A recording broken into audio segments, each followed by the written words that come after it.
Hello नमस्कार दोस्तों, welcome back my YouTube channel law with Ronit. साथियों, आप सभी का हमारे इस यूट्यूब चैनल पे स्वागत है। दोस्तों, आज हम आप लोगों के लिए इंटरनेशनल ऑर्गेनाइजेशन से रिलेटेड एमसीक्यू क्वेश्चन लेके आए हैं। साथियों, बहुत लोगों की डिमांड थी कि एमसीक्यू करा दिया जाए इंटरनेशनल ऑर्गेनाइजेशन का, तो ये मेरा इंटरनेशनल ऑर्गेनाइजेशन का आज एमसीक्यू सेशन है, जो कि मैं आज आप लोगों के लिए लेकर के आया हूँ। और इसमें मैं यूएनओ के सभी रिलेटेड जितने भी उससे क्वेश्चन बनते हैं उन सभी क्वेश्चंस को यहाँ पे डील करेंगे, और साथ साथ में जो भी इसमें एमसीक्यू होगा उनको हम देखने वाले हैं। देखिए, यहाँ पे हम स्टार्ट करते हैं। संयुक्त राष्ट्र संघ की स्थापना किस वर्ष में हुई थी? तो दोस्तों, इसका जो करेक्ट आंसर होगा वो 1945 ईस्वी में जो संयुक्त राष्ट्र बना था उसकी स्थापना, संयुक्त राष्ट्र संघ की स्थापना 1945 में हुई थी। दोस्तों, ये वन लाइनर एमसीक्यू है। इसी प्रकार से इस एमसीक्यू को हम यहाँ पे सॉल्व करने वाले हैं। बस आप ये जानते रहेंगे तो मान लीजिए एग्जामिनेशन में आपके लिए ये बहुत ही हेल्पफुल साबित होगा। संयुक्त राष्ट्र के चार्टर पर सैन फ्रांसिस्को में हस्ताक्षर हुए थे।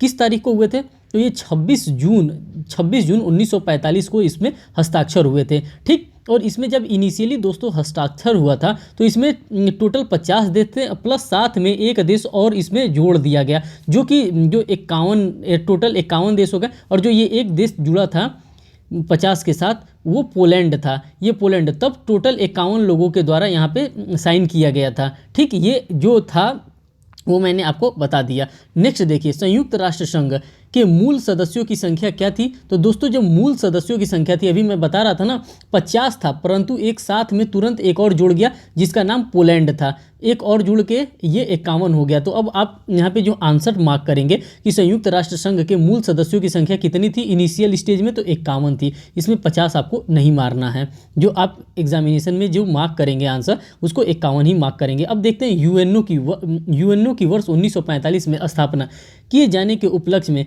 प्रत्येक वर्ष संयुक्त राष्ट्र दिवस 24 अक्टूबर को मनाया जाता है। जहां ये डॉट डॉट डॉट दिया है इस जगह पे 24 अक्टूबर को मनाया जाता है। तो आप ये लर्न करके रखेंगे। 24 अक्टूबर 1945 से ही हम लोग यूएनओ डे मनाना क्या कर दिए थे, प्रारंभ कर दिए थे। नेक्स्ट क्वेश्चन देते, संयुक्त राष्ट्र के किस मूल सदस्य का 1945 में सैन फ्रांसिस्को सम्मेलन में प्रतिनिधित्व नहीं हुआ था, अतः वह संयुक्त राष्ट्र चार्टर पर 26 जून 1945 को हस्ताक्षर नहीं कर सका था? तो दोस्तों, ये पोलैंड की ही बात मैं कर रहा हूँ। अभी मैं पोलैंड की बात इसलिए कर रहा हूँ क्योंकि पोलैंड आपके लिए एग्जामिनेशन में क्वेश्चन साबित होगा।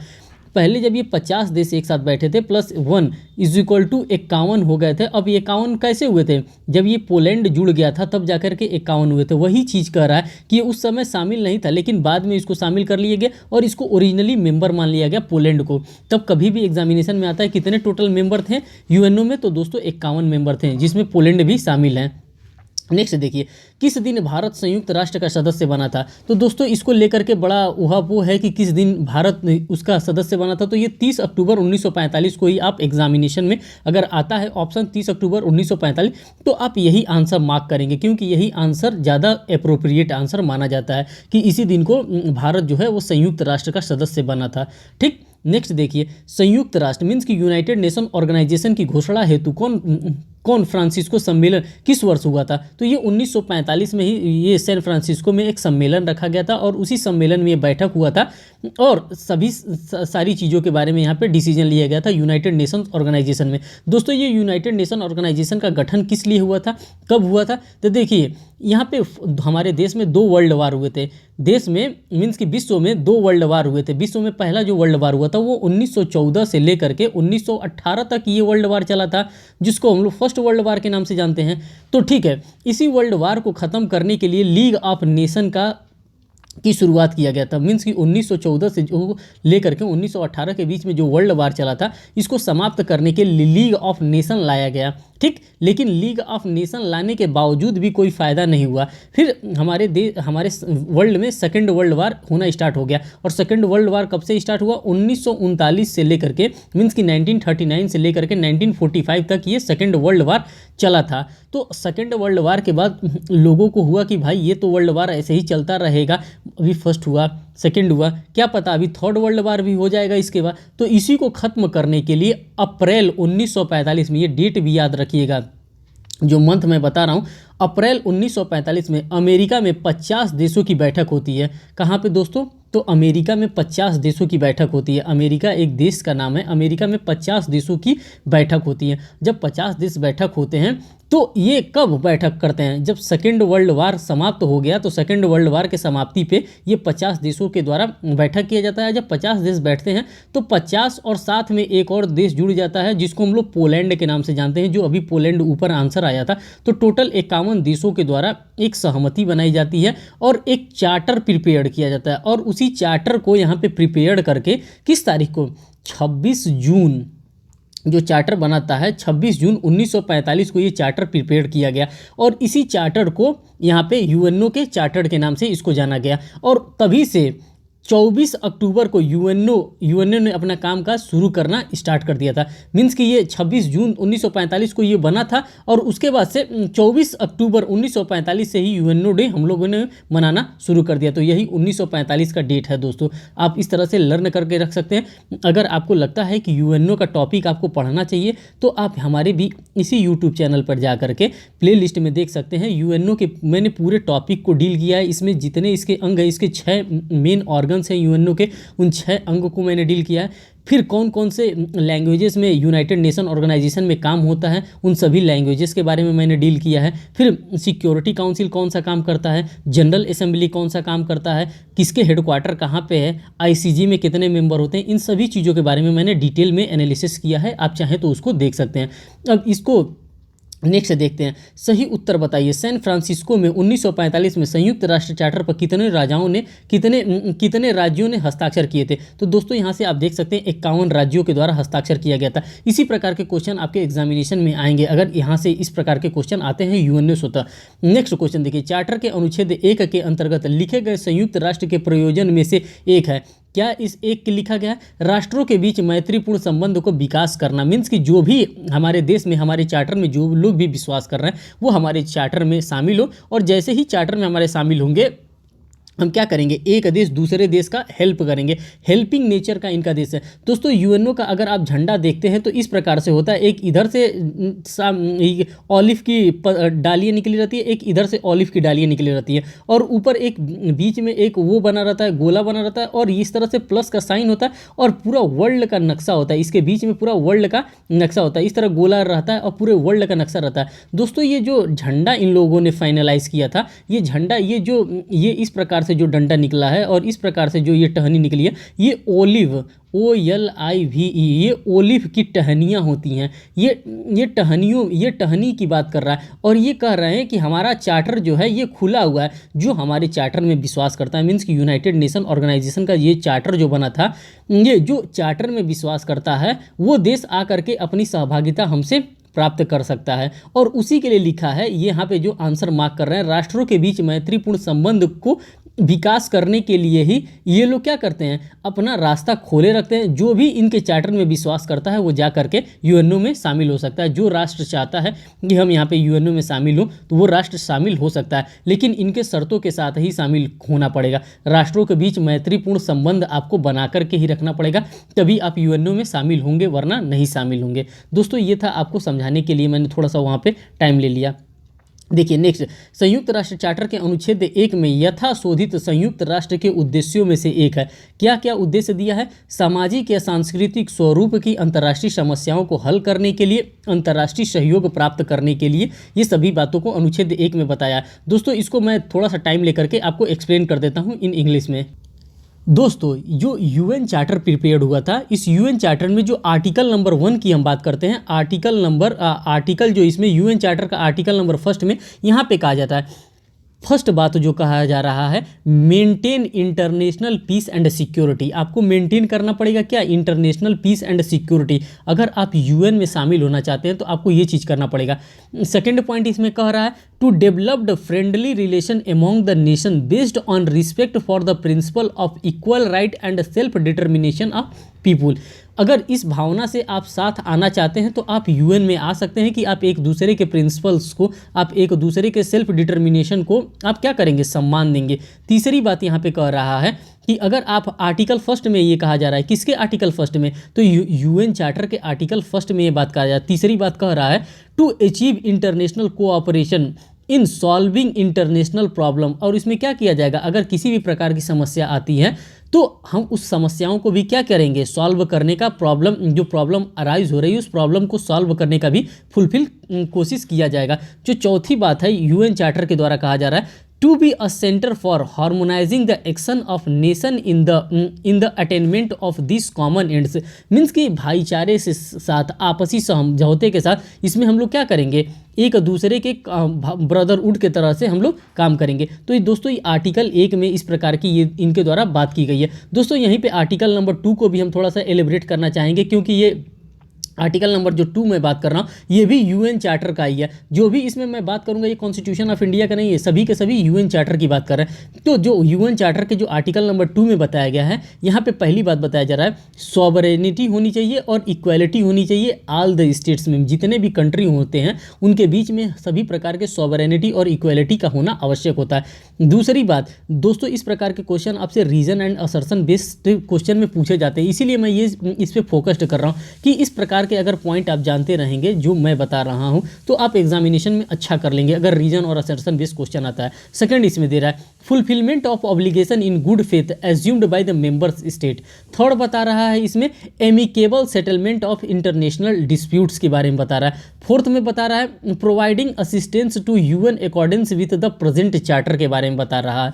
तो इसी प्रकार से आर्टिकल 2 में बहुत सी बातें बताई गई हैं। कभी हमको फुर्सत मिला तो आर्टिकल हम आपको इसको बताने का पूरा प्रयास करेंगे। अभी तो दोस्तों हम लोगों का एग्जामिनेशन लगा है, इसीलिए इस पर मैं ज़्यादा फोकस नहीं कर रहा हूँ, अभी एमसीक्यू ही आपको कराने के चक्कर में पड़ा हूँ। फिर नेक्स्ट देखिए, नेक्स्ट यहाँ पे क्वेश्चन आता है संयुक्त राष्ट्र चार्टर के अनुच्छेद 1 में यथा शोधित संयुक्त राष्ट्र का उद्देश्य क्या है, सामाजिक या सांस्कृतिक स्वरूप की अंतर्राष्ट्रीय समस्याओं को हल करने के लिए अंतर्राष्ट्रीय सहयोग उत्पन्न करना। जो अभी मैंने आपको आर्टिकल 1 में बताया है, इनका काम क्या है, to be a centralise and harmonising the action of nation in the attainment of this common ends. इन्हीं सभी चीज़ को एक जगह पर ला करके, मीन्स की आपसी समझौते के साथ, संस्कृति के साथ, मीन्स की किसी भी देश के साथ किसी भी प्रकार का कोई क्रूएलिटी ना हो, इसी सभी चीज़ों के बारे में अनुच्छेद 1 हमारा बात करता है। किसका अनुच्छेद, यूएन का, कॉन्स्टिट्यूशन ऑफ इंडिया का नहीं, यूएन के चार्टर का अनुच्छेद 1 ये बात करता है। बात करते हैं यहाँ पे नेक्स्ट क्वेश्चन, निम्नलिखित में से कौन सा संयुक्त राष्ट्र चार्टर के अनुच्छेद 1 के अंतर्गत वर्णित प्रयोजन नहीं है। तो दोस्तों इसका जो करेक्ट आंसर है वो डी है। संसार के राज्यों में लोकतांत्रिक प्रशासन एवं विधि के नियम को सुनिश्चित करना, ये यूएन के चार्टर में ये बात नहीं लिखी गई, ये यूएन के चार्टर में लिखी गई। सामाजिक प्रकृति की राष्ट्रीय अंतर्राष्ट्रीय समस्याओं का समाधान करने के लिए अंतर्राष्ट्रीय सहयोग उत्पन्न करना, डेफिनेटली ये सही बात लिखा गया है। अनुच्छेद 1 में यूएन के शांतिपूर्ण उपायों तथा अंतर्राष्ट्रीय विवादों का समायोजन करने के लिए संयुक्त राष्ट्र बना है। राष्ट्रों के बीच मैत्रीपूर्ण संबंध का विकास करने के लिए संयुक्त राष्ट्र का चार्टर का अनुच्छेद 1 बना है। इन सभी चीज़ों को लेकिन इसके लिए नहीं बना है, यही गलत आंसर होगा। अब यहाँ पे नेक्स्ट क्वेश्चन देखिए, निम्नलिखित में से कौन सा एक संयुक्त राष्ट्र संघ का उद्देश्य नहीं है। तो दोस्तों यहाँ पे इसका करेक्ट आंसर ये होगा, विश्व सरकार की संकल्पना का वर्धन करना, ये उद्देश्य नहीं होगा, बाकी ये तीनों के तीनों उद्देश्य होंगे। इसी प्रकार के अब देखिए क्वेश्चन पूछने का जो ट्रेंड हो गया है एग्जामिनेशन में दोस्तों वो बिल्कुल बदल गया है। अब हमसे इस प्रकार के क्वेश्चन पूछते हैं, अगर आप ये चारों बातें जानते रहेंगे तभी आप आंसर को मार्क कर पाएंगे, करेक्ट मार्क कर पाएंगे, वरना आप गलत कर देंगे। अब देखिए इसमें पहला क्या कर रहा है, अंतर्राष्ट्रीय शांति एवं सुरक्षा का साधारण कायम रखना, ये यूएन का काम है। व्यक्तियों के आत्मनिर्णय के अधिकार पर आधारित राष्ट्रों के मध्य मैत्रीपूर्ण संबंध को विकसित करना, आर्थिक, सामाजिक, सांस्कृतिक तथा मानवाधिकारी अंतर्राष्ट्रीय समस्याओं के समाधान में अंतर्राष्ट्रीय सहयोग प्रदान करना, यही इसका काम है। किसका, यूएन का यही काम है। मीन्स कि वो एक देश से दूसरे देश के बीच में क्या करता है, समझौता कराने का काम करता है, मैत्रीपूर्ण सहयोग का कार्य करता है। नेक्स्ट देखिए, संयुक्त राष्ट्र संघ चार्टर के निम्नलिखित अनुच्छेद में से आत्मनिर्णय का सिद्धांत उपबंधित किया है। तो दोस्तों ये अनुच्छेद 1 में किया गया है, किसके, यूएन चार्टर के आर्टिकल नंबर 1 में इस प्रकार का प्रावधान किया गया है। नेक्स्ट यहाँ पे क्वेश्चन देखते हैं, संयुक्त राष्ट्र चार्टर के निम्नलिखित अनुच्छेदों में से किसमें संयुक्त राष्ट्र के प्रयोजन उपबंध है। तो दोस्तों ये अनुच्छेद 1 में जितने भी प्रयोजन हैं उन्हीं के बारे में बताया है। नेक्स्ट क्वेश्चन यहाँ पर देखते हैं, देखिए संयुक्त राष्ट्र के उद्देश्यों एवं सिद्धांतों को प्रतिपादित किया गया, किसमें प्रतिपादित किया गया, संयुक्त राष्ट्र संघ मीन्स यूनाइटेड नेशन चार्टर के अनुच्छेद 1 एवं 2 में। अभी 2 वाला भी आर्टिकल मैंने आपको बताया है एक बार, और मैं आर्टिकल 2 को यहाँ पे बता दे रहा हूँ। आर्टिकल 2 में प्रिंसिपल्स के बारे में बताया गया। वो कौन कौन से प्रिंसिपल हैं, जैसे sovereign equality of all state, यहाँ पे सॉवरेनिटी होनी चाहिए और इक्वालिटी होनी चाहिए, कहाँ पे, ऑल स्टेट्स में। ये आर्टिकल नंबर 2 में बताया गया है, यूनाइटेड चार्टर की, यूएन चार्टर के आर्टिकल नंबर 2 में बताया गया। फर्स्ट पॉइंट ये बताया गया। सेकंड पॉइंट क्या बताया गया है, fulfilment of obligation in good faith. Good faith के बारे में बताया गया कि जो भी ऑब्लिगेशन होंगे आप गुड फेथ में उसको फुलफिल करेंगे। किसके द्वारा, मेंबर्स स्टेट को आप इस प्रकार का करेंगे। फिर जो थर्ड इसमें बात बताई गई है वो provide assistant to UN in accordance with present charter. जो अकॉर्डेंस होगा वो प्रोवाइड आप करेंगे अकॉर्डिंग टू यूएन चार्टर। ये आर्टिकल नंबर 2 में बताया गया है, किसके, यूएन चार्टर के आर्टिकल नंबर 2 में ये बात बताई गई है। और फर्स्ट की रही सवाल, तो फर्स्ट का अभी आप लोगों ने ऊपर कई बार देख चुका है।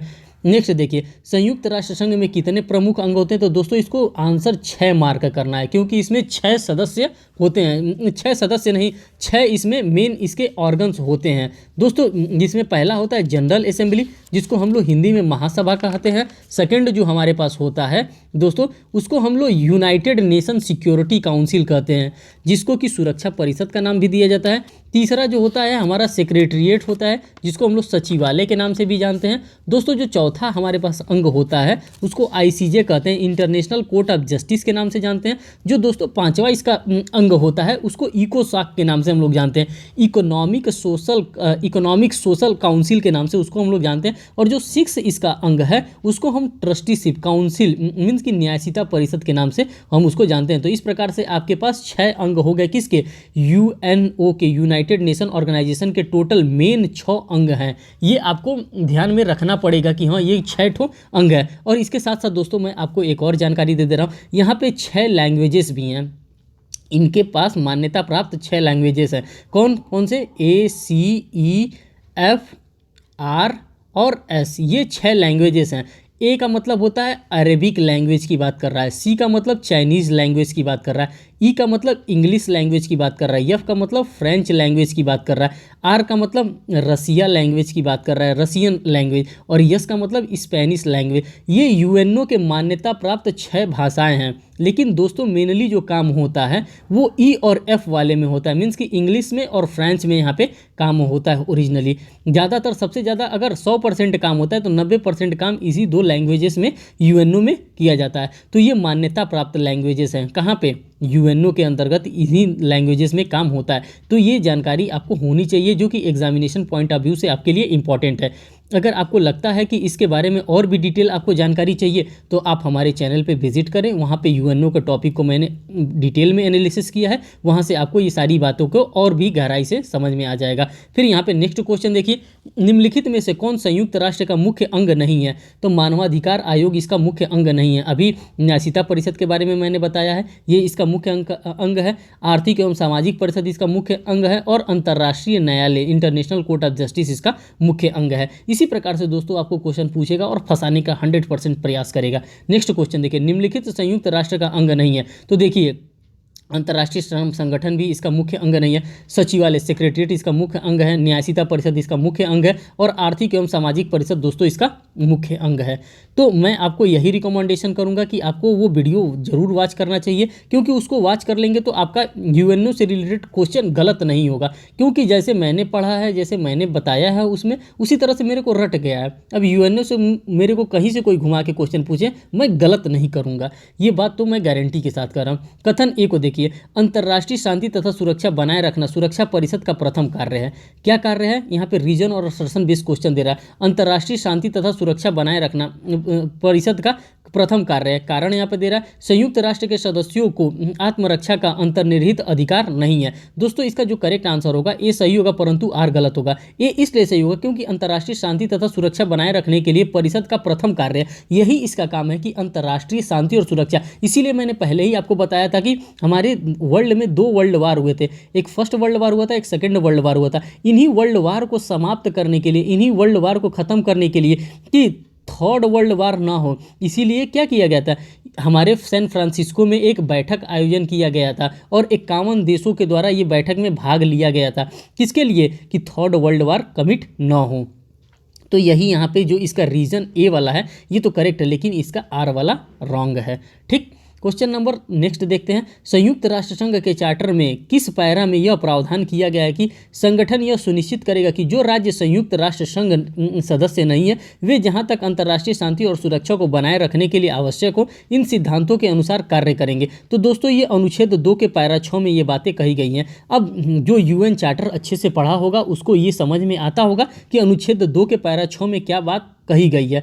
तो अब आपको इतना भी डीपली नहीं पढ़ना है, बस आप यूएनओ के बारे में जानते रहिए। मान के चलिए कि अगर 10 क्वेश्चन आता है तो आप 7-8 क्वेश्चन आप अच्छे से कर सकते हैं, क्योंकि यूएनओ से मोटा मोटा ऊपर ही ऊपर क्वेश्चन ज़्यादा पूछता है, ज़्यादा इनके चार्टर से और इनके अनुच्छेद से क्वेश्चन नहीं पूछता है। नेक्स्ट देखिए, संयुक्त राष्ट्र चार्टर के अनुच्छेद 2 के अंतर्गत निम्नलिखित में से कौन सा एक संयुक्त राष्ट्र के सिद्धांत के रूप में उल्लिखित नहीं है। देखिए क्वेश्चन पूछ रहा है निगेटिव में नहीं है, तो डी इसका करेक्ट आंसर बताया जा रहा है। सभी के लिए मानवाधिकारों एवं मूल स्वतंत्रताओं के प्रति सार्वभौमिक सम्मान यहाँ पे नहीं प्रदान किया गया, लेकिन ये प्रदान किया गया। अंतर्राष्ट्रीय विवाद का शांतिपूर्ण निपटारा किया जाएगा, किसके द्वारा किया जाएगा? आईसीजे के द्वारा किया जाएगा। आईसीजे का मुख्यालय कहाँ पे स्थित है? द हेग में।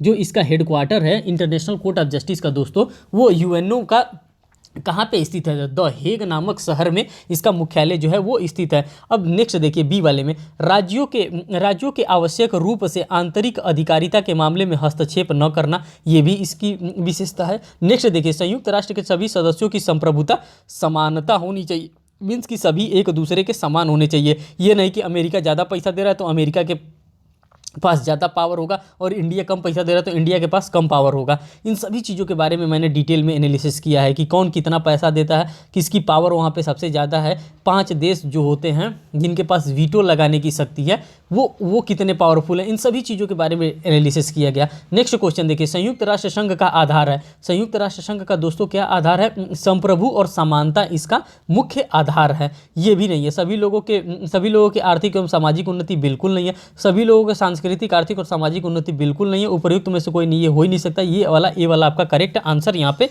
होने वाला है। नेक्स्ट यहाँ पर हम देखते हैं, संयुक्त राष्ट्र संघ के चार्टर के निम्न अनुच्छेदों में से कौन सा अनुच्छेद घरेलू अधिकारिता से संबंधित है? तो जो घरेलू अधिकारिता से संबंधित है इसका अनुच्छेद 2 का सब क्लॉज इनका जो है यूएन चार्टर का वही संबंधित है। नेक्स्ट यहाँ पे क्वेश्चन देखिए, अंतर्राष्ट्रीय विवादों के शांतिपूर्ण निपटारे का सिद्धांत सभी सदस्य राष्ट्रों द्वारा स्वीकार किया गया है और उन पर लागू भी किया गया है। अब ये कहाँ बताया गया है? अनुच्छेद 2 सब क्लॉज 3 के द्वारा बताया गया है यूएन चार्टर के अंदर। अब नेक्स्ट यहाँ पे क्वेश्चन हम देखते हैं साथियों, देखिए 1 मिनट। हाँ, अब यहाँ पे नेक्स्ट क्वेश्चन देखिए, किस राज्य को संयुक्त राष्ट्र की सदस्यता में प्रवेश दिया जाता है? तो किसको दिया जाता है? केवल सुरक्षा परिषद द्वारा? बिल्कुल नहीं, ऐसा नहीं हो सकता। सुरक्षा परिषद के अनुमोदन के उपरांत महासभा के द्वारा इस प्रकार से क्वेश्चन पूछा जाता है। देखिए जो सुरक्षा परिषद होता है दोस्तों, वहाँ पे एज अ पुलिस के तरह पे काम करती है। जैसे सुरक्षा परिषद होती है, जैसे हमारे देश में पुलिस होती है, उसी तरह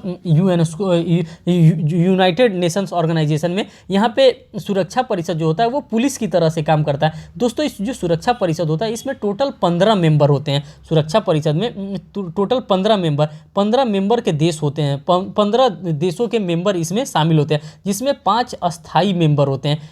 5 अस्थाई मेंबर में कौन कौन है दोस्तों? अमेरिका है, ब्रिटेन है, चाइना है, रसिया है और फ्रांस है। ये 5 जो देश हैं ये मेन अस्थाई सदस्य होते हैं और इनके पास वीटो लगाने की शक्ति होता है। वीटो का मतलब होता है काम को रोकवाने की शक्ति इनके पास होता है, इन 5 देशों के पास। इन 5 देशों का मैं नाम आपको फिर से बता दे रहा हूँ।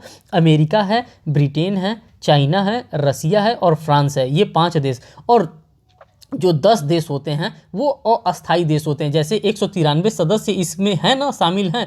टोटल यूएनओ में टोटल देश 193 देशों का ये एक समूह है। और इसमें से जो लाइन से आ रहे हैं जैसे ए बी सी डी, तो जो बीच बीच में जैसे ए से हो गया, बी से हो गया, सी से हो गया, डी से हो गया, तो जो लाइन से आते रहेंगे जिस क्रम से जिस देश का नाम आएगा, जैसे इंडिया आ रहा है तो इंडिया आई पे आ रहा है, तो इंडिया का जो नंबर होगा वो 9वां नंबर होगा। तो तब इसमें से जब 9वां नंबर की बारी आएगी तब इसमें इसका मेंबर वो बनेगा। तो इसमें टोटल 15 मेंबर होते हैं। किसमें दोस्तों? तो यूनाइटेड नेशन सिक्योरिटी काउंसिल में 15 मेंबर होते हैं, जो कि एक मेंबर को 2 साल के लिए बनाया जाता है। इसमें एक सदस्य देश को 2 साल के लिए मेंबर बनाया जाता है। दोस्तों यहाँ पे एक चीज़ और बता देना चाहता हूँ कि जो ये सुरक्षा परिषद होता है इनकी 1 महीने में 2 बैठक होती है। मीन्स कि 14 दिन पे इनकी एक बार बैठक होती है। ठीक, तो 1 महीने में 2 बैठक हो जाती है। अगर बहुत ही इमरजेंसी पड़ जाती है तो ये विदिन 24 आवर्स में भी एक बैठक कर लेते हैं। विदिन 24 आवर्स में भी, मीन्स कि 24 घंटे के अंदर भी सुरक्षा परिषद अपना बैठक संपन्न कर लेता है। इसीलिए सुरक्षा परिषद बहुत ही इंपॉर्टेंट होता है। महासभा के द्वारा कोई भी अगर निर्णय लेना होता है तो वो एक बार सुरक्षा परिषद से जरूर राय लेने का कार्य करती है।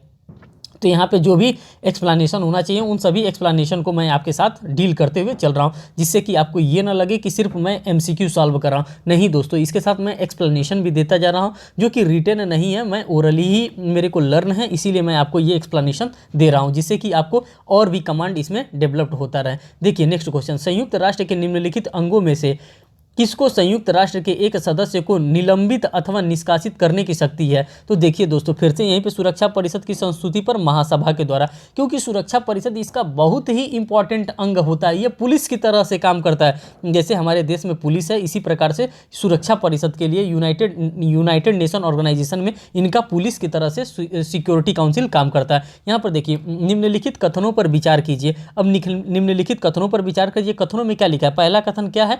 किसी विधिक प्रश्न पर सलाहकारी राय देने हेतु महासभा अंतर्राष्ट्रीय न्यायालय से प्रार्थना कर सकती है। पहली बात कर रहा है। दूसरी बात, साधारण सभा संयुक्त राष्ट्र के अन्य अंगों तथा विशिष्ट अभिकरणों को अंतर्राष्ट्रीय न्यायालय से ऐसा राय प्राप्त करने हेतु अधिकृत कर सकता है। तीसरी बात, अंतर्राष्ट्रीय न्यायालय से किसी विधिक प्रश्न पर सलाहकारी राय लेने हेतु सुरक्षा परिषद के पास स्वतंत्र शक्ति है। तब देखिए इसका दोस्तों जो करेक्ट आंसर होगा वो तीनों ही की तीनों ही बात सही कह रहा है। अगर इस प्रकार से करना हो तो आपको ये तीनों बातों पर अमल करना ही आवश्यक होता है। नेक्स्ट यहाँ पे क्वेश्चन देखिए, संयुक्त राष्ट्र के किस अनुच्छेद में सदस्य राष्ट्रों के निष्कासन का प्रावधान किया गया है? तो ये अनुच्छेद 6 में इनके निष्कासन के बारे में प्रावधान किया गया। दोस्तों इसके अनुच्छेद 6 के बारे में थोड़ा सा मैं आपको बता देता हूं, क्योंकि ये आपके लिए इंपॉर्टेंट हो जाता है। इसमें बताया जा रहा है, member which has presently violated the charter principle. जो इसमें मेंबर हैं, जो अनुच्छेद 6 के तहत अगर मेंबर हैं, अगर वो वॉलेंटरली क्या कर रहे हैं, चार्टर को नहीं मान रहे हैं, तो उनको क्या किया जा सकता है? वहाँ से निकाला भी जा सकता है। मीन्स कि यूएनओ की सदस्यता उनकी छीनी भी जा सकती है। फर्स्ट पॉइंट ये बात कर रहा था। और सेकंड पॉइंट इसका क्या बात कर रहा है? आर्टिकल नंबर 6 का, यूएन चार्टर के आर्टिकल 6 का जो सेकंड पार्ट कर रहा है, by a decision of the general assembly 2/3 of the majority. यहाँ पे क्या होना चाहिए दोस्तों? यहाँ पे 2/3 मेजोरिटी होना चाहिए, और उसी 2/3 मेजोरिटी के हिसाब से रिकमेंडेशन देता है। कौन रिकमेंडेशन? सुरक्षा परिषद के द्वारा रिकमेंडेशन देता है। अगर वो रिकमेंडेशन मान लिया जाता है तो इनको क्या किया जाता है? वहाँ से इनको हटा दिया जाता है, इनको निष्कासित किया जाता है according to article number 6 of UN charter के तहत। बात करते हैं नेक्स्ट यहाँ पे, संयुक्त राष्ट्र के सदस्यों को सदस्यता के अधिकारिता के प्रयोग से निलंबित किया जा सकता है। किसके द्वारा? तो सुरक्षा परिषद की संस्तुति पर साधारण सभा के द्वारा यहाँ पे किया जा सकता है। यहाँ पे जनरल असेंबली की बात नहीं कर रहे हैं, यहाँ पे साधारण सभा की बात कर रहा है। ध्यान देते रहिएगा आप लोग। नेक्स्ट देखिए, निम्नलिखित में से कौन संयुक्त राष्ट्र की सदस्यता से किसी राज्य का निष्कासन कर सकता है? तो सुरक्षा परिषद की संस्तुति पर महासभा के द्वारा किया जा सकता है। नेक्स्ट क्वेश्चन देखिए, संयुक्त राष्ट्र मानवाधिकार परिषद एक सहायक निकाय है। अब देखिए सहायक निकाय की बात कर रहा है, इनमें से किसी के भी सहायक निकाय के तहत नहीं है। कौन? राष्ट्रीय मानवाधिकार परिषद। सुरक्षा परिषद के भी अंतर्गत नहीं आता, अंतर्राष्ट्रीय आपराधिक न्यायालय के अंतर्गत भी नहीं आता, और महासभा के अंतर्गत भी नहीं आता है। नेक्स्ट यहाँ पे क्वेश्चन देखिए, संयुक्त राष्ट्र की सदस्यता से किस राज्य का निष्कासन कौन कर सकता है? तो सुरक्षा परिषद की संस्तुति पर महासभा के द्वारा। दोस्तों अगर इस प्रकार का क्वेश्चन आता है तो आप यहाँ पे रिस्क ले सकते हैं, और तुक्का भी, अगर आपको नहीं भी लड़ना आ रहा है तो तुक्का भी आप यहाँ पे लगा सकते हैं। नेक्स्ट क्वेश्चन देखिए, निम्नलिखित में से कौन संयुक्त राष्ट्र संघ का एक अंग नहीं है? तो आपको मैंने पहले ही बता दिया था, इसके पास 6 अंग है। आर्थिक अंतर्राष्ट्रीय न्यायालय है, आर्थिक एवं सामाजिक परिषद और न्यासिता परिषद है। अंतर्राष्ट्रीय इंटरनेशनल मॉनेटरी फंड इसका अंग नहीं है। देखिए यहाँ पे वर्ल्ड बैंक ग्रुप की कौन सी संस्था संयुक्त राष्ट्र की विशिष्ट एजेंसी नहीं है? जैसे यहाँ पे इंटरनेशनल डेवलपमेंट एसोसिएशन है, इंटरनेशनल फाइनेंस कॉरपोरेशन है, और international bank for reconstruction and development है, लेकिन ये नहीं है, ये वाला नहीं है। इसीलिए सी इसका करेक्ट आंसर यहाँ पे मार्क किया गया है। यहाँ पे देखिए, सूची 1 को सूची 2 के साथ सुमेलित कीजिए तथा सूचियों के नीचे दिए गए कूट की सहायता से उत्तर चुनने का कार्य करना है। अब देखिए यहाँ पे उनके आर्टिकल से रिलेटेड क्वेश्चन पूछ दिया। तो दोस्तों इस प्रकार के जब क्वेश्चन पूछ देता है तो इस प्रकार के मैं आपसे ये भी रिकमेंडेशन करूंगा कि अगर आपसे मिलाने वाला क्वेश्चन पूछ दिया, अगर आपको आता है तब तो अच्छी बात है, तब आप इस पे हाथ लगाइएगा एग्जामिनेशन में। अगर नहीं आता है तो सम्मान के साथ विथ ड्यू रिस्पेक्ट इस प्रकार के क्वेश्चन आप छोड़ दीजिएगा, क्योंकि नंबर कटवाने से कोई फ़ायदा है नहीं। अभी यहाँ पे मैं आपको बता दे रहा हूँ महासभा की संरचना किसमें दिया है, तो दोस्तों ये अनुच्छेद 9 में दिया गया है। ठीक, सुरक्षा परिषद की संरचना कहाँ पे दिया है, तो दोस्तों ये अनुच्छेद 23 में दिया है। आर्थिक एवं सामाजिक परिषद की संरचना कहाँ दिया है, तो ये अनुच्छेद 61 में दिया है। न्यासिता परिषद की संरचना अनुच्छेद 86 में दिया है। दोस्तों इस प्रकार के आर्टिकल हमसे भी नहीं याद होते, इसीलिए मैं रिकमेंडेशन आपको यही करूँगा कि अगर आपको नहीं याद होते हैं तो छोड़ दीजिएगा, एक नंबर कटवाने से अच्छा है कि इसको छोड़ ही दिया जाए, दूसरे क्वेश्चन को करके नंबर गेन किया जाएगा। निम्नलिखित देशों में से कौन सा देश सुरक्षा परिषद का अस्थायी सदस्य नहीं है, तो अस्थायी सदस्य के अभी मैंने नाम आपको बताया था कौन कौन देश जो है इसका अस्थायी सदस्य होता है। चीन है, संयुक्त राज्य अमेरिका है, इंग्लैंड है, उसके बाद से क्या कहते हैं चाइना है, फ्रांस है, ये लोग इसके अस्थायी सदस्य, लेकिन जापान जो है इसका अस्थायी सदस्य नहीं है। नेक्स्ट क्वेश्चन देखिए, शांति को कोई खतरा, शांति भंग अथवा आक्रमण के कृत्य के अस्तित्व का निर्धारण किया जाएगा, किसके द्वारा किया जाएगा इसका निर्धारण, सुरक्षा परिषद के द्वारा ये सारा काम किया जाएगा, क्योंकि वही अंतर्राष्ट्रीय पुलिस के तौर पे काम करती है। अंतर्राष्ट्रीय शांति एवं सुरक्षा बनाए रखने के लिए सुरक्षा परिषद को निर्णयों को लागू करने के प्रयोजन से अपेक्षित कार्यवाही निम्न में से किसके द्वारा की जाएगी, संयुक्त राष्ट्र संघ के सभी सदस्य या उनमें से कुछ सदस्यों द्वारा, जैसे कि सुरक्षा परिषद निर्धारित करते, जिस प्रकार से सुरक्षा परिषद निर्धारित कर रहा है उसी प्रकार से हमें कार्य करना चाहिए, अन्यथा नहीं करना चाहिए। यहाँ पे नेक्स्ट क्वेश्चन देखिए, निम्नलिखित में से कौन सा संयुक्त राष्ट्र संघ का एक विशिष्ट अभिकरण नहीं है, तो संयुक्त राष्ट्र बाल निधि जो होता है ये इसका विशिष्ट अभिकरण की, अब विशिष्ट स्पेसिफिक इसके एजेंसी के बारे में पूछ रहा है कि इसकी स्पेसिफिक एजेंसी नहीं है, तो विश्व डाक संघ इसका स्पेसिफिक एजेंसी है। मैंने एक वीडियो बनाया था जो कि इंटरनेशनल ऑर्गेनाइजेशन से ही रिलेटेड था, और उसमें सभी चीज़ों के बारे में मैं बताया था कि इसका स्पेसिफिक एजेंसी कौन है, उसको भी आप चाहेंगे तो देख लेंगे, तो वहाँ पे आपको पता चल जाएगा कि हाँ जो यूएनओ का स्पेसिफिक एजेंसी किसको बताया गया है, कौन है स्पेसिफिक एजेंसी, कौन स्पेसिफिक एजेंसी नहीं है, कौन वर्ल्ड बैंक से जुड़ा है, इन तमाम चीज़ों पर मैंने वहाँ पे 17 पॉइंट थे, 17 पॉइंट को मैंने अच्छे से डिस्कस किया था, आप चाहें तो उसको भी देख सकते हैं। जैसे विश्व डाक संघ इसका है विशिष्ट संगठन है, अंतर्राष्ट्रीय सिविल विमान संगठन इसका है, अंतर्राष्ट्रीय वित्त निगम इसका है, लेकिन ये संयुक्त राष्ट्र बाल निधि इसका नहीं है। अब देखिए यहाँ पे रीजन और असर्शन बेस्ड क्वेश्चन आ गया। कथन ए, चार्टर पर संधि की अंतर्वस्तु को संदर्भित करता है, कौन करता है, कारण आर देखिए, प्रसंविदा पर अंतर्वस्तु के संविदा प्रारूप को संदर्भ करता है, तो दोस्तों इसका जो ए है असत्य है, परंतु आर जो है इसका यहाँ पे सत्य बताया जा रहा है अकॉर्डिंग टू क्वेश्चन। यहाँ पे नेक्स्ट देखिए, शांति के लिए एकता का प्रस्ताव निम्नलिखित के द्वारा पारित किया जाता है, तो दोस्तों ये शांति के लिए महासभा के द्वारा इस प्रकार का प्रस्ताव पारित किया जाता है। इसके मेंबर में देखिए सुरक्षा परिषद भी इसका मेंबर है, न्यायिता परिषद भी इसका मेंबर है, आर्थिक एवं सामाजिक परिषद भी इसका मेंबर है, और महासभा खुद भी मेंबर है। लेकिन यहाँ पे जो शांति के लिए एकता का प्रस्ताव लाया जाता है, तो दोस्तों ये महासभा के द्वारा लाया जाता है। यहाँ पे आप सुरक्षा परिषद मार्क नहीं करेंगे, क्योंकि शांति जैसे ही आप देखेंगे लगेगा कि नहीं शांति का काम तो पुलिस के तरफ पे काम यही सुरक्षा परिषद ही कर रहा है, नहीं, यहाँ पे इसका आंसर जो हो जाएगा वो महासभा के द्वारा होगा। नेक्स्ट क्वेश्चन देखिए, संयुक्त राष्ट्र संघ का कोई भी सदस्य महासभा में निम्न संख्याओं से अधिक प्रतिनिधि नहीं भेज सकता, तो दोस्तों यहाँ पे एक और ऑब्लिगेशन लगाया गया है कि आप 5 से ज़्यादा प्रतिनिधि नहीं भेज सकते। जैसे मान लीजिए इंडिया से अगर यूएनओ में कोई जा रहा है, कोई नेताजी जो हैं वो यूएनओ में जा रहे हैं, क्या करने के लिए, यूएनओ में इंडिया को रिप्रेजेंट करने के लिए जा रहे हैं कि हाँ मैं इंडिया से आया हूँ, तो यहाँ पे मैक्सिमम 5 लोग ही जा सकते हैं यूएनओ में। इंडिया से चाहे किसी भी देश से कोई भी लोग जा रहे हैं, 5 लोग जा सकते हैं, और 5 अलग अलग बातें नहीं करेंगे। ये नहीं कि 5 लोग आए तो 5 लोग अलग अलग बात करेंगे, वो 5 लोग जा सकते हैं। यहाँ पे एक सीमा दे दिया कि 5 लोग अब जा सकते हैं, लेकिन बात एक ही करेंगे,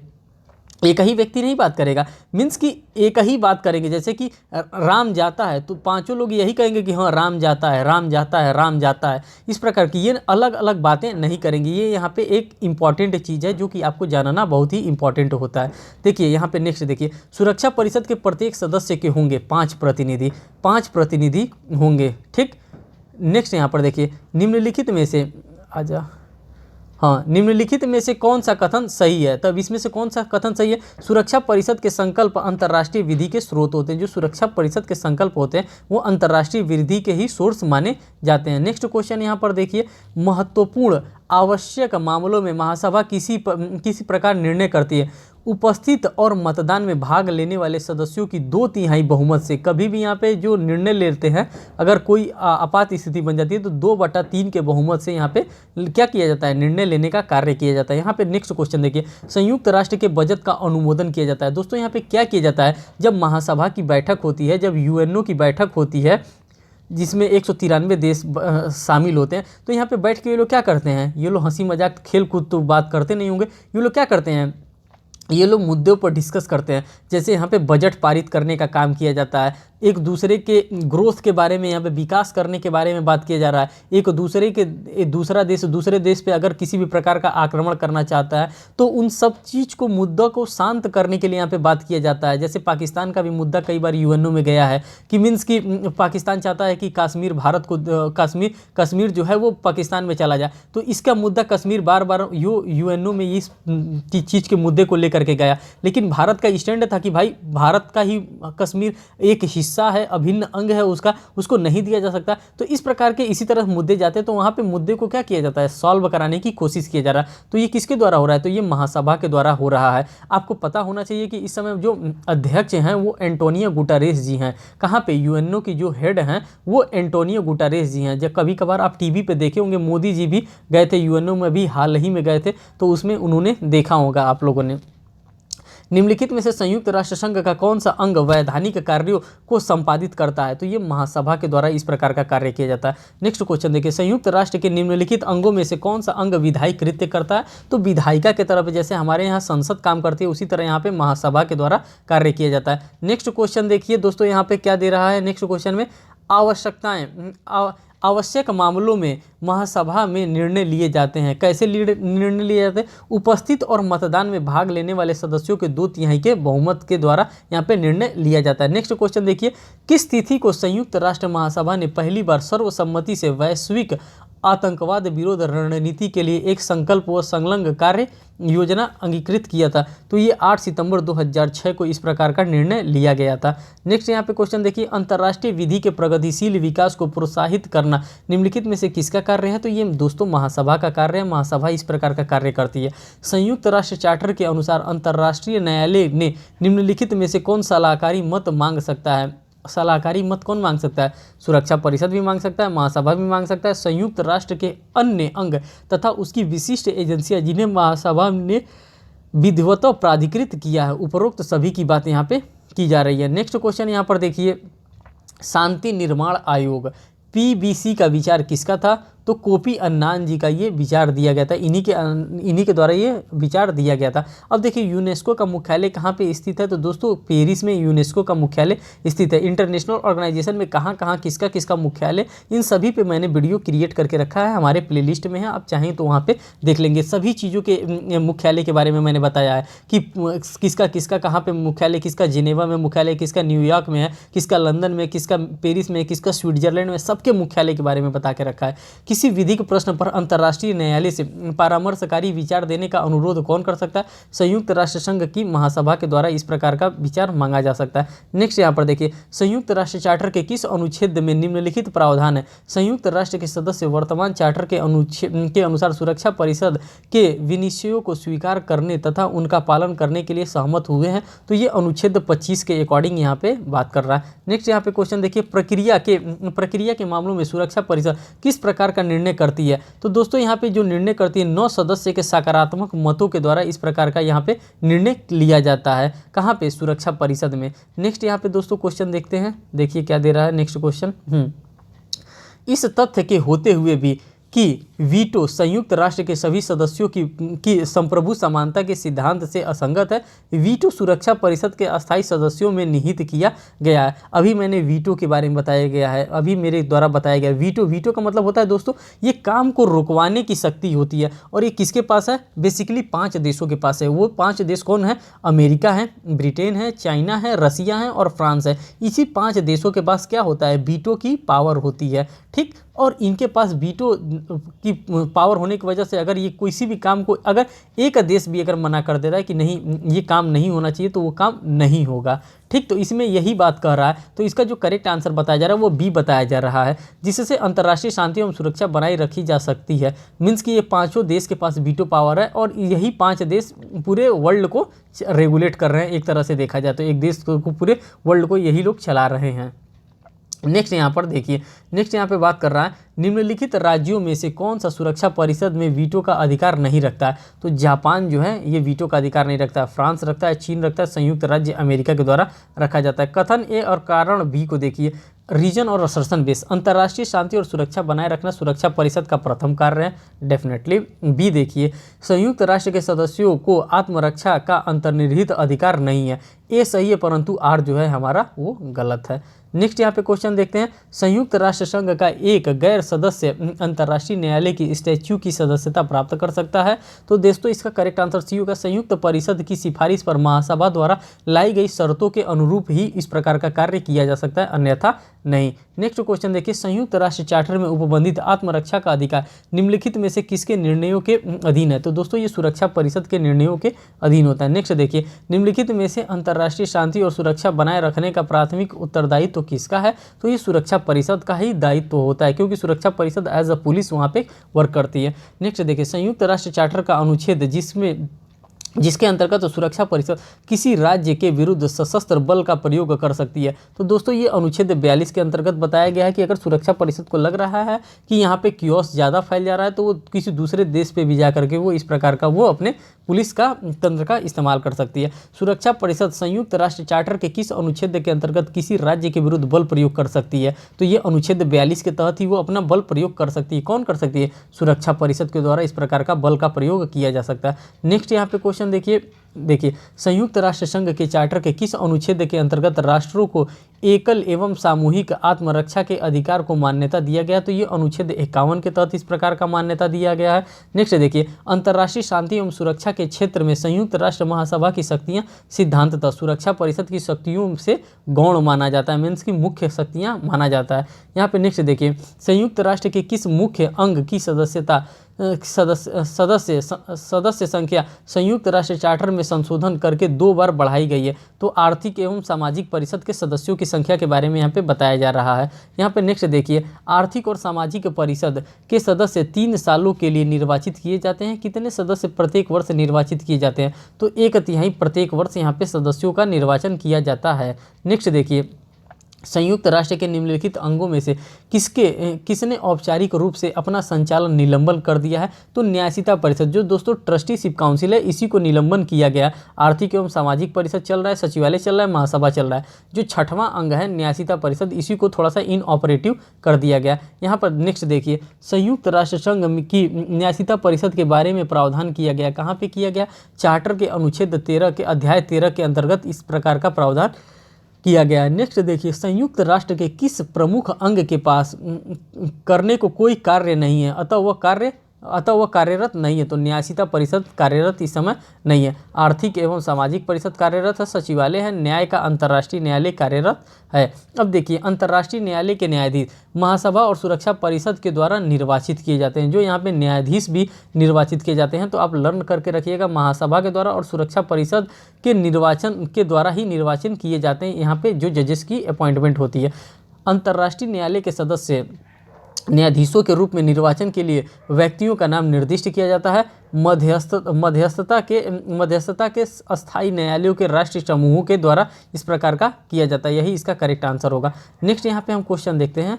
नेक्स्ट क्वेश्चन में यहाँ पे हमारे पास आ रहा है, अंतर्राष्ट्रीय न्यायालय के सदस्यों को चुना जाता है 9 वर्ष के लिए। अगर यहाँ पे 15 मेंबर होते हैं, कहाँ पे दोस्तों, थोड़ा सा अंतर्राष्ट्रीय न्यायालय के बारे में बता दे रहे हैं। अंतर्राष्ट्रीय न्यायालय सिचुएटेड कहाँ पे? द हेग में इसका मुख्यालय है। इसमें टोटल 15 जजेस होते हैं, मीन्स कि 15 जजेस का ये वो होता है, एक पैनल होता है। इसमें टोटल 15 जजेस रहते हैं। अगर किसी केस को चालू कराना है अगर अंतर्राष्ट्रीय न्यायालय में, तो दोस्तों 9 जजों का होना यहाँ पे अनिवार्य है। जब तक 9 जजेस नहीं रहेंगे तब तक केस की शुरुआत नहीं की जाएगी। और जो इसमें जो 15 जजेस चुने जाते हैं, ठीक, इसमें से जो एक जज होता है उसका कार्यकाल भी 9 साल का होता है। आज तक भारत से 4 जजेस यहाँ पे पहुँचे हैं दोस्तों। आपको पता होना चाहिए कि भारत से आज तक सिर्फ 4 जजेस ही यहाँ पे पहुँच सके हैं। कहाँ पे?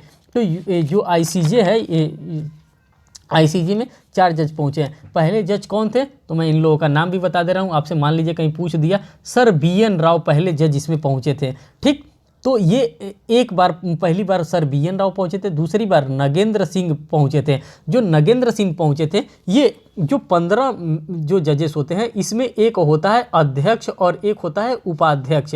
एक अध्यक्ष होता है और एक उपाध्यक्ष होता है। तो इन 15 में से एक जगह बनाने वाले कौन थे, डॉक्टर नागेंद्र सिंह थे। उसके बाद से पहुंचे हैं यहाँ पे RN पाठक साहब तीसरे नंबर पे, और चौथे नंबर पे पहुंचे हैं दलवीर सिंह भंडारी जी। तो इंटरनेशनल कोर्ट ऑफ जस्टिस में 4 भारतीयों ने अपना जगह फिक्स किया है। ठीक, अब यहाँ पे नेक्स्ट देखिए, अंतर्राष्ट्रीय न्यायालय का बजट अनुमोदित किया जाता है, किसके द्वारा किया जाता है, महासभा के द्वारा। इस प्रकार का जितना भी कार्य आएगा सब महासभा के द्वारा ही किया जाएगा। नेक्स्ट देखिए, संयुक्त राष्ट्र चार्टर के किस अनुच्छेद के अंतर्गत संयुक्त राष्ट्र के सदस्य सुरक्षा परिषद के निर्णय से बाध्य होते हैं, तो ये अनुच्छेद 25 के अंतर्गत ये निर्णय से बाध्य होते हैं। नेक्स्ट देखिए, अंतर्राष्ट्रीय न्यायालय, जो अंतर्राष्ट्रीय न्यायालय के स्टैच्यू में निम्नलिखित में से कौन अंतर्राष्ट्रीय विधि के स्रोत के रूप में सूचीबद्ध नहीं है, तो ये जो पूर्व निर्णय होता है, जो ये इसको सूचीबद्ध नहीं किया जाता। यहाँ संधियाँ होती हैं, रूढ़ियाँ होती हैं। ठीक, बात करते हैं नेक्स्ट क्वेश्चन की, संयुक्त राष्ट्र यहाँ पे 1 मिनट, हाँ, संयुक्त राष्ट्र द्वारा हाल ही में निम्नलिखित को अंतर्राष्ट्रीय योग दिवस घोषित किया गया। कब किया गया, तो 21 जून को ये घोषित किया गया। नेक्स्ट देखिए, अंतर्राष्ट्रीय न्यायालय में प्रथम भारतीय न्यायाधीश के रूप में नियुक्त किसे किया गया था, तो डॉक्टर नागेंद्र सिंह को किया गया था। अंतर्राष्ट्रीय न्यायालय में प्रथम भारतीय न्यायाधीश, प्रथम भारतीय कौन थे, तो डॉक्टर नगेंद्र सिंह थे। BN राव जो थे वो अंग्रेजों के ज़माने में थे, और सर BN राव के द्वारा ही क्या किया गया था, कॉन्स्टिट्यूशन हमारा ड्राफ्ट किया गया था। उन्हीं के द्वारा ड्राफ्ट करके प्रारूप समिति को कॉन्स्टिट्यूशन दिया गया। उन्हीं से कहा गया था कि आप भारत के लिए एक संविधान बनाएं, क्योंकि वो उस समय इंटरनेशनल कोर्ट ऑफ जस्टिस के जज थे और उन्होंने कई देशों के संविधान को देखा था, पढ़ा था, इसीलिए उनसे हेल्प लिया गया था। और वो फ्री में काम किए थे, और संविधान सभा के वो सदस्य भी नहीं थे। कौन, doctor BN Rao sir BN Rao. BR Ambedkar की बात नहीं कर रहे हैं, BN राव की बात कर रहे हैं, जो इंटरनेशनल कोर्ट ऑफ जस्टिस में जज हैं। इसमें कंफ्यूज आप लोग ना होइएगा। देखिए, अंतर्राष्ट्रीय न्यायालय संविधि के अनुच्छेद 38 के प्रस्तर 1 में अंतर्राष्ट्रीय विधि के निम्नलिखित स्रोत किस क्रम में उपबंधित किए गए। तो दोस्तों, इसको क्रम में अब सजा करके लिखना है। अब क्रम आप लोग देख सकते हैं यहाँ पे क्या था। फिर यहाँ पे रीजन और असर्शन बेस्ड क्वेश्चन पूछा जा रहा है, जो कि इंपॉर्टेंट है हमारे लिए। अंतर्राष्ट्रीय न्यायालय की संविधि विधि के सामान्य सिद्धांत को मान्यता प्रदान करती है। कथन ए था। कारण ए, विधि के सामान्य सिद्धांत अंतर्राष्ट्रीय विधि के स्रोत हैं। नीचे दिए गए कूट की सहायता से सही उत्तर को चुनिए। कथन ए और आर दोनों सही है, तथा RA का सही स्पष्टीकरण भी करता है। नेक्स्ट यहाँ पे क्वेश्चन हम देखते हैं दोस्तों, अंतर्राष्ट्रीय न्यायालय की संविधि के द्वारा अंतर्राष्ट्रीय प्रथा को अंतर्राष्ट्रीय विधि के स्रोत के रूप में मान्यता दी गई थी। तो ये अनुच्छेद 38 के तरह से इस प्रकार की मान्यता दी गई है। नेक्स्ट क्वेश्चन देखिए, अंतर्राष्ट्रीय न्यायालय के संविधि के अनुच्छेद 38 के खंड 1 के उपबंध अंतर्राष्ट्रीय न्यायालय द्वारा विधि के नियमों का अवधारण करने के प्रयोजन किया जा सकने वाला कौन सा एक सहायक साधन होता है। विभिन्न राष्ट्रों के अति उच्च अर्हता प्राप्त विधिवेताओं का उक्तियों से ये संबंधित माना जाता है। नेक्स्ट क्वेश्चन देखिए, निम्नलिखित स्रोतों में से कौन सा अंतर्राष्ट्रीय न्यायालय के स्टैच्यू में सूचीबद्ध नहीं है। तो यहाँ पे संधियों के बारे में बता रहा है कि संधियाँ यहाँ पे सूचीबद्ध नहीं है। यहाँ पे नेक्स्ट क्वेश्चन देखिए, निम्नलिखित में से कौन सा अंतर्राष्ट्रीय न्यायालय की संधियों के अनुच्छेद 38 में सम्मिलित नहीं है। तो विवेचन न्यायाधिकरणों के निर्णय यहाँ पे सम्मिलित नहीं माने जाते हैं। नेक्स्ट देखिए, अंतर्राष्ट्रीय न्यायालय किसी विवाद को निपटाने के लिए साम्य मीन्स की इक्विटी, न्याय और शुद्ध अंतःकरण एक्स एको एट बोनो का प्रयोग करते हैं। तो पक्षकारों की सहमति से इस प्रकार का प्रयोग किया जा सकता है, अन्यथा नहीं। अंतर्राष्ट्रीय न्यायालय की संविधि का कौन सा अनुच्छेद अंतर्राष्ट्रीय विधि के स्रोत का वर्णन करता है। तो ये अनुच्छेद 38 सब क्लॉज 1 तथा 2 के द्वारा इस प्रकार का कार्य किया जाता है। फिर यहाँ पर देखिए, अंतर्राष्ट्रीय न्यायालय की संविधि के निम्नलिखित अनुच्छेदों में से अंतर्राष्ट्रीय विधि के स्रोत का उल्लेख किया गया। तो ये अनुच्छेद 38 में इस प्रकार का उल्लेख किया गया। नेक्स्ट क्वेश्चन यहाँ पर देखिए, अंतर्राष्ट्रीय न्यायालय की संविधि राज्यों को तदर्थ न्यायाधीशों को नियुक्त करने का अधिकार देती है, जो न्यायालय के समक्ष वाद में उनके प्रतिनिधि के रूप में कार्य करते हैं। यह लागू होता है, कहाँ पे लागू होता है, केवल विवादास्पद कार्यवाहियों में, और दूसरा केवल सलाहकारी कार्यवाहियों में ये लागू होता है। और इसका जो करेक्ट आंसर होगा वो सी वाला है आपका यहाँ पे करेक्ट आंसर होगा। फिर यहाँ पे नेक्स्ट क्वेश्चन हम देखते हैं साथियों। देखिए, अंतर्राष्ट्रीय न्यायालय के निर्णय के प्रवर्तन हेतु जिम्मेदारी निम्नलिखित में से किसको सौंपी गई है? तो संयुक्त राष्ट्र सुरक्षा परिषद को इस प्रकार की जिम्मेदारी सौंपी गई है।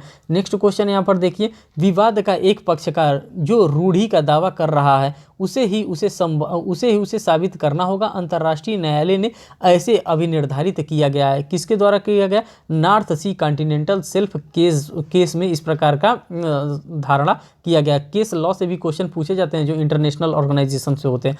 किसी दिन मैं केस लॉ पे भी आपको क्वेश्चन करा दूंगा। अंतर्राष्ट्रीय न्यायालय के एक न्यायाधीश को हटाया जा सकता है। अंतर्राष्ट्रीय न्यायालय के शेष न्यायाधीशों की सर्वसम्मति से हटाया जा सकता है, अन्यथा नहीं हटाया जा सकता है। अब देखिए यहाँ पे निम्नलिखित में से कौन अंतर्राष्ट्रीय न्यायालय का सदस्य था? तो डॉक्टर नगेंद्र सिंह जो थे वो अंतर्राष्ट्रीय न्यायालय के सदस्य थे। यहाँ पे और लोगों का नाम दिया है तो ये लोग नहीं थे डॉक्टर नगेंद्र सिंह। मैंने 4 लोगों का नाम बताया है आपको ऑलरेडी ही। यहाँ पे निम्न आगे देखिए, अंतर्राष्ट्रीय न्यायालय की सलाहकारी राय में निर्णय की बाध्यकारी शक्ति का अभाव होता है। मीन्स कि ये जो होता है इनका जो डिसीजन होता है वो बाइंडिंग नेचर का डिसीजन नहीं होता है। तो यहाँ पे में निर्णय के बाध्यकारी शक्ति का अभाव होता है। अभाव देख सकते हैं, कमी के बारे में बात कर रहा है। यहाँ पे नेक्स्ट क्वेश्चन देख रहे हैं, अंतर्राष्ट्रीय न्यायालय का एक विनिश्चय कहाँ पे होगा? उसी विशिष्ट मामलों की बाबत उसके पक्षकारों के बीच में सिवाय आबद्ध कर नहीं होता है। नेक्स्ट यहाँ पर क्वेश्चन देखते हैं, अंतर्राष्ट्रीय न्यायालय के निगमित व्यक्तियों के सिद्धांत को विधि के स्रोत के रूप में किस निर्णय के प्रयोजन के द्वारा किया गया था? तो ये बार्सिलोन ट्रैक्शन के मामले में इस प्रकार का कार्य किया गया था। नेक्स्ट क्वेश्चन देखिए, क्या एक संगठन के रूप में संयुक्त राष्ट्र को अंतर्राष्ट्रीय न्यायालय में एक राज्य के विरुद्ध अंतर्राष्ट्रीय दावा लाने का क्षमता प्राप्त है? हाँ, क्योंकि संयुक्त राष्ट्र एक विधिक व्यक्तित्व रखता है, इसीलिए यहाँ पे दावा करने का अधिकार है। नेक्स्ट क्वेश्चन देखिए, अंतर्राष्ट्रीय न्यायालय का निर्णय आबद्धकर है उस विशिष्ट मामलों के पक्षकार पर ही वो निर्भर करता है। नेक्स्ट यहाँ पर देखिए, अंतर्राष्ट्रीय न्यायालय की आधिकारिक भाषाएं हैं फ्रांसीसी और अंग्रेजी। यहाँ पे 6 भाषाओं के बारे में मैंने बताया था, लेकिन यहाँ पे जो काम होता है मेनली इसी 2 भाषाओं में होता है। ठीक, यहाँ पे नेक्स्ट देखिए, अंतर्राष्ट्रीय न्यायालय की संविधि का कौन सा अनुच्छेद प्रावधान करता है कि न्यायालय का निर्णय केवल पक्षकारों के बीच है और उस विशिष्ट मामलों के संबंध में बाध्यकारी होता है? तो ये अनुच्छेद 59 मीन्स कि यूएन चार्टर का आर्टिकल नंबर 59 इस प्रकार का बात कर रहा है। नेक्स्ट देखिए, निम्नलिखित में से संयुक्त राष्ट्र चार्टर का कौन सा अनुच्छेद प्रावधानित करता है कि अंतर्राष्ट्रीय न्यायालय की संविधि अंतर्राष्ट्रीय न्याय के स्थानीय न्यायालय पर आधारित होता है? तो ये इनका 92 कहता है, अनुच्छेद जो है 92 कहता है। नेक्स्ट देखिए, अंतर्राष्ट्रीय न्यायालय के निर्णयों पर हस्ताक्षर होने चाहिए न्यायालय के सभापति व रजिस्ट्रार के। इस प्रकार के क्वेश्चन आपसे एग्जामिनेशन में अक्सर पूछे जाते हैं कि क्या जजेस के वहाँ पे सिग्नेचर होने चाहिए? तो जी बिल्कुल नहीं, वहाँ पे किसके होने चाहिए? न्यायालय के सभापति व रजिस्ट्रार के। कहाँ के न्यायालय के? अंतर्राष्ट्रीय न्यायालय के न्यायाधीश और न्यायालय के सभापति और रजिस्ट्रार के सिग्नेचर उनके जजमेंट पे होने चाहिए। नेक्स्ट देखिए, न्याय के अंतर्राष्ट्रीय न्यायालय के न्यायाधीश का चुनाव इस कार्य अवधि के लिए होता है। तो एक बार अगर कोई वहाँ पे जाता है तो 9 वर्ष के लिए कार्यकाल उनका होता है। अंतर्राष्ट्रीय दंड न्यायालय में कितने न्यायाधीश होते हैं? तो दोस्तों दंड न्यायालय की अगर हम बात करेंगे तो यहाँ पे 18 होंगे और इंटरनेशनल कोर्ट ऑफ जस्टिस की बात करेंगे तो यहाँ पे 15 न्यायाधीश होते हैं और दंड न्यायालय में 18 न्यायाधीश होते हैं। ठीक, यहाँ पे बात करते हैं, संयुक्त राष्ट्र के महासचिव की नियुक्ति की जाती है। ठीक, तो संयुक्त राष्ट्र सचिव की नियुक्ति सुरक्षा परिषद के अस्थायी सदस्यों द्वारा की जाती है। दोस्तों यहाँ पे बस इतना ही हमारे पास इसमें क्वेश्चन था। जितना क्वेश्चन था इंटरनेशनल ऑर्गेनाइजेशन से रिलेटेड, यूनाइटेड नेशन ऑर्गेनाइजेशन से रिलेटेड, उन सभी क्वेश्चंस को मैंने यहाँ पे डील किया है। दोस्तों अगर आपको ये वीडियो अच्छा लगा हो तो आप हमें कमेंट करके ज़रूर बताएं। इससे रिलेटेड और भी हमारे पास कोई क्वेश्चन होगा तो मैं ज़रूर आप लोगों के लिए लेकर के आऊँगा। और दोस्तों अगर आप हमारे चैनल पर नए हैं तो चैनल को ज़रूर सब्सक्राइब करें, वीडियो को लाइक करें और बेल बटन दबाएँ, जिससे कि आपको लेटेस्ट अपडेट यूपी PCS के रिगार्डिंग, छत्तीसगढ़ जुडिशरी के रिगार्डिंग, जहां का भी जुडिशरी का एग्जाम होगा उसके रिगार्डिंग आपको अपडेट यहां पे मिलता रहेगा। बहुत बहुत धन्यवाद दोस्तों वीडियो को वॉच करने के लिए। Thank you.